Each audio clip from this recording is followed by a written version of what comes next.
यहाँ पर ज़ैनब की गर्दन पे बल पड़ जाता है। सब मिलकर उसका बल निकालते हैं। यिल्दिज़ पूरा घर छान लेती है लेकिन हंदान उसको कहीं नहीं मिलती। और जब वॉशरूम में आती है तो वॉशरूम में ची के साथ शीशे पे लिखा होता है कि हंदान चली गई है। ये पढ़कर यिल्दिज़ चीख मारती है। वो सारे जाते हैं वॉशरूम में देखने। सबका तो बुरा हाल है ये सोच सोच के कि हंदान किधर चली गई है और हम सबको क्या जवाब देंगे। वो कहती है कि हम हंदान को फोन करते हैं। वो लोग हंदान का फोन ढूंढने लगते हैं और उसको फोन मिलाने की कोशिश करते हैं लेकिन उसका फोन यहाँ पर ही पड़ा होता है घर पर।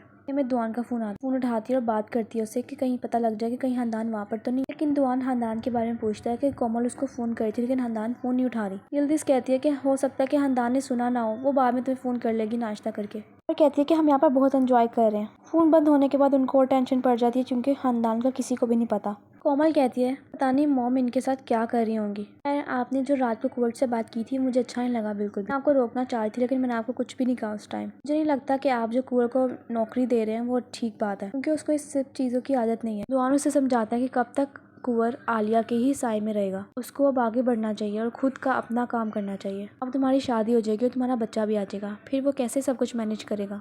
तुम मुझे कुछ मत कहो। अगर तो कुंवर इस चीज़ से खुश ना हुआ तो वो यहाँ से जा सकता है और अगर उसको हर चीज़ समझ आ जाती है, वो कंफर्टेबल है ऑफिस में, तो तुम उसे कुछ मत कहना, उसे करने देना जो वो करना चाहता है। यहाँ पर आमिर रेड लाइट के होते हुए सड़क क्रॉस कर लेता है। ये पुलिस ऑफिसर इसको देख लेता है और उसे कहता है कि मेरे साथ पुलिस स्टेशन चलो, तुमने रेड लाइट क्रॉस करके आए हो। आमिर कहता है कि तो क्या हुआ, रेड लाइट ही तो क्रॉस किया, मैं कोई गाड़ी थोड़ी चला रहा था, मैं तो पैदल हूँ। वो ऑफिसर आमिर की बात नहीं सुनता और वो उसको जबरदस्ती पुलिस स्टेशन ले जाता है।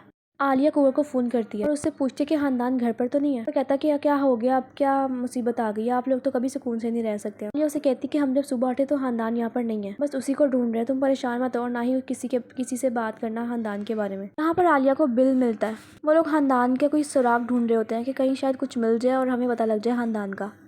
ढूंढते ढूंढते उनको अता के क्लब का बिल मिल जाता है। फिर उनको समझ आती है कि शकता कि शायद हम लोग रात को अता के क्लब गए थे। वो लोग कहते हैं कि हमें वहाँ पर जाना चाहिए, हो सकता है वहाँ से हमें कुछ पता लग जाए। और इधर आमिर जब पुलिस स्टेशन आता है तो उसको पता लगता है कि सिबल ने ही उसको अरेस्ट करवाया, इतनी लेम सी बात पर, बल्कि वो आमिर से मिलना चाह रही होती है ताकि आमिर और उसके बीच कोई रिलेशनशिप कायम हो सके। तो उसे कहती है कि तुम मुझसे मिले थे मुझसे रिश्ता बनाने के लिए, कोई रिलेशनशिप कायम करने के लिए, अब तुम पीछे क्यों हो गए हो ये देखकर कि मैं एक पुलिस ऑफिसर हूँ तो तुम मुझसे दूर हो गए हो। मैं चाहती हूँ कि तुम मेरे साथ रात को डिनर पर चलो, तुम तो मुझे कहोगे नहीं इसलिए मैंने तुमसे खुद ही पूछ लिया, क्या तुम मुझे लेकर चलोगे। आमिर कहता है हाँ हाँ क्यों नहीं, मैं जरूर लेके जाऊंगा तुम्हें। आमिर इससे बहुत डर रहा होता है, उसको खौफ होता है कि कहीं इसको फिर से अरेस्ट ना करवा ले। लड़की थोड़ी सी नहीं बल्कि पूरी संकी है।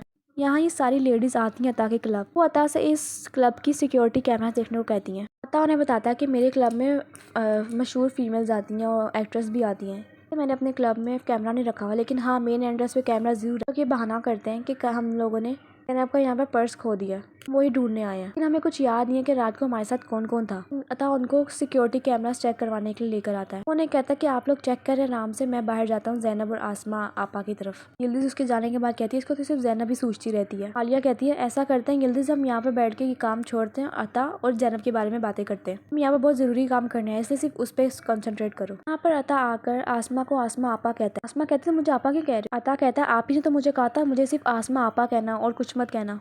यहाँ पर यिल्दिज़ खड़े खड़े यिल्दिज़ पता नहीं क्या क्या चेक कर ले और यिल्दिज़ को यहाँ पर मिलता है एक कार्ड, ज्वेलरी डायमंड ज्वेलरी की दुकान का कार्ड मिलता है। आलिया के साथ ही कान खड़े हो जाते हैं। वह कहती है कौन सा डायमंड। डायमंड सुनते ही उसकी तो लाल टपकना शुरू हो जाती है। यह कहती है मेरा इतना मशहूर एंडर डायमंड होने के बावजूद अता ने किसी और ज्वेलरी डायमंड को फोन किया, कैसे हो सकता है। प्लीज आलिया से कहती है हो सकता है उसने ज़ैनब के लिए कुछ ऑर्डर किया हो। आलिया उसको कहती है तो तुम्हें इतना ही कुछ हो रहा है तो तुम जाके उसको फोन कर लो, नंबर लिखा होगा, उनको फोन करके पता कर लो कि उसने क्या ऑर्डर किया। यिल्दिज़ अता की असिस्टेंट बनकर उधर फोन करती है यानी डायमंड ज्वेलरी की तरफ। ये कहते हैं कि आपकी रिंग जो आपने तैयार करवाई थी वो तैयार होने ही वाली है, हम आपको खुद डिलीवर कर देंगे। यिल्दिज़ बुरी शक्ल बनाती कहती है पता नहीं उसने ज़ैनब के लिए या किसी और लड़की के लिए डायमंड की रिंग बनवाई है, तो पता करना ही हो। इतने में आलिया को मिलता है सीसीटीवी फोटो, यानी वो देखती है कि उन लोगों के साथ ना दीदे और नादी होता है लेकिन खानदान का कहीं भी अता पता नहीं होता। ये फुटेज देखने के बाद वो कहती कि हम लोग कितने पागल लग रहे हैं और इतने खुश तो हम कभी जिंदगी में नहीं लगे जितना यहाँ पर लग रहे हैं। बाहर गली में खड़े होकर ये लोग नाच रहे होते हैं। कुंवर कोमल को फोन करता है लेकिन कोमल उसको सही भाव नहीं देती और उससे कहता है कि तुम कहाँ जा रही हो। कोमल उसे बताती है कि वो अपने अपॉइंटमेंट ले जा रही है डॉक्टर के पास और उससे कहता है तुम अकेली क्यों जा रही हो, मुझे बताओ मैं भी आता हूँ। कोमल कहती है तुम्हें आने की जरूरत नहीं है, अगर तुम्हारे कोई और काम है तो तुम वो करो, ये चीज इतनी जरूरी नहीं है। वो कहता है कैसी फालतूल बातें कर रही हो,